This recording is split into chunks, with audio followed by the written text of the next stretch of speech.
Hi, everybody. Hope you're coping well in these really weird times. I thought we would talk a little bit about America after the war and the whole mid-century time period, which is kind of an interesting place to look at, to look backwards at. And the reason I say that is you can see a lot of the interesting trends that we're living with right now um, in their infancy, in their kind of origins. Certainly, if you think about post-war period, as David Haverstram's video underscores, there's a tremendous belief in the power of science, the power of technology. And in some ways, I know this term is overused quite a bit. There was a certain innocence that you can see uh, that kind of swept through the country in the period after World War II. Earlier, I referenced the enhanced expectations that African Americans had, after serving in World War II, as they did, of course, in World War One. The expectation was that the society, the wider society, and its institutions would embrace them fully. Certainly, that wasn't a universal feeling, but there was that expectation generally. And Americans had seen the awesome power of nuclear uh, weapons, World War II, and so there was this sense that this was a frightening ability that humanity had kind of stumbled into, but one that could increase the quality of one's life as well. And so there was this, as I said, a kind of a naive, innocent belief in the technology of the era, and no kind of electronic gizmo was too outlandish to be embraced. And even a simple act like opening a can of tuna fish, a mainstay of our diet right now in the age of plague. It wasn't enough to just open a can of tuna. No, one had to have an electric can opener. And electric car openers, and so all these things were meant to enhance the quality of our lives. Uh, you know, there is that other side of technology, though, and that side is famously captured in the phrase "use it or lose it."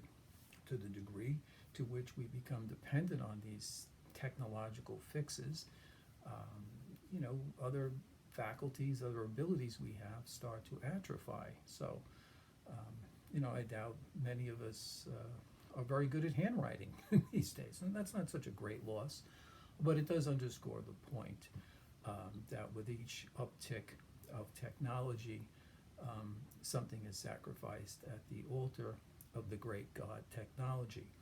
And not to be too negative, I mean, this was also the age when we saw the emergence of this powerful new communications technology, television, and people were really glued to it. And if you know anything about America, as I'm sure all of you do, we have such a huge addiction to mythology. It plays out in our westerns, in our science fiction movies, in Star Wars and Marvel movies. And this was no different in the mid-century period either. The mythology of the American family, which I think many of us look at it now, and it's more comedic than it ever was, and but for a different reason. you know. Uh, so programs that glorified the traditional quote unquote breadwinner scenario, where dad went off to work and mom stayed home and raised the kids with all these cool new labor saving devices. And by the way, everybody's always dressed up when they did this. It was kind of funny, but it did speak to a widespread belief in the power of technology.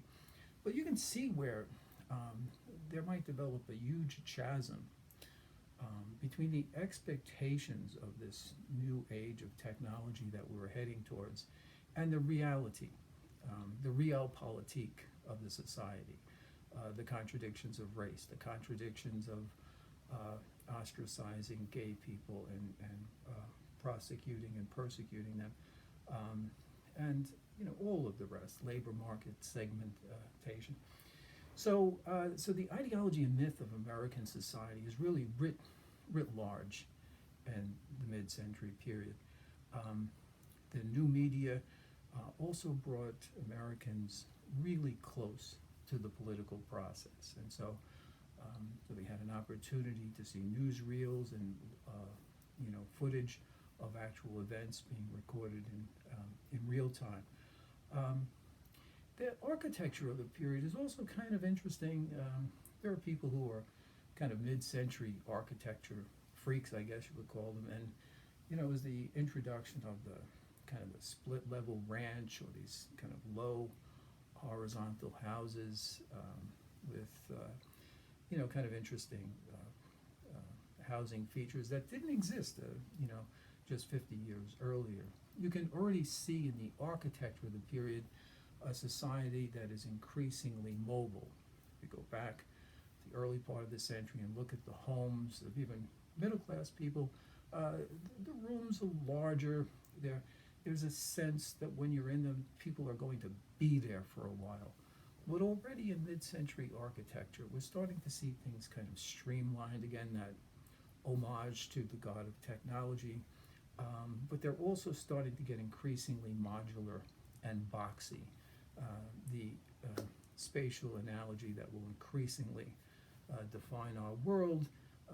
As I said, we're starting to see the movement towards big box culture already in the mid-century period. The other reality that I want to draw your attention to is the massive growth in the corporate structure. I think a good argument can be made that one of the defining features of global capitalism in the late 20th century is the growth of the managerial class, and all things managerial as well. Corporate America spared no effort in harnessing the tools of technology, and that included psychology, towards the management of the modern workforce. And so the introduction of behavioral techniques in corporate culture started to take off, and movements such as the Taylorist movement, where offices and businesses were constructed to be maximally efficient, the use of time cards and calculations of how long a task would take. Well, we have the growth of the managerial task, and we have the growth of the organization man, the growth of the white-collar worker. Now, it was possible in the post-war era for a family to have one salary and to own a home, own their own home, have a car, and send their children to college. Paradoxically, as we start to move out of the mid-century period into, say, the 1960s, that starts to become an increasingly elusive dream for many Americans. And one of the major reasons for that is the post-war period was the golden age of big labor. Remember, labor had made enormous sacrifices during the war, and so there was this expectation again that labor would be rewarded after the war. And certainly labor did very well in that period. As we start to move on through the decades, though, labor's power starts to decrease for specific political, as a result of specific political policies, but also because of the rise of white-collar labor and the homogenization of American society, the standardization of American society. I can think of no better example of that than the scene in the movie that I posted on Moodle from The Man in the Gray Flannel Suit, where there's this image of this army of men and women getting onto the subway and going to work, all dressed more or less the same in the uniform of the day. And as David Havishram points out, you had to fit in to to that corporate culture, that corporate look. Otherwise, you would be ostracized. So I'll say a little bit more about the rise of this particular type of persona, personality, the organization man in a subsequent lecture. I think it best not to go into too much detail and go on for too long. I don't want to exceed the space limitations of the technologies that we're working with. So there you have it. I hope everybody stays well and strong and keep plugging away.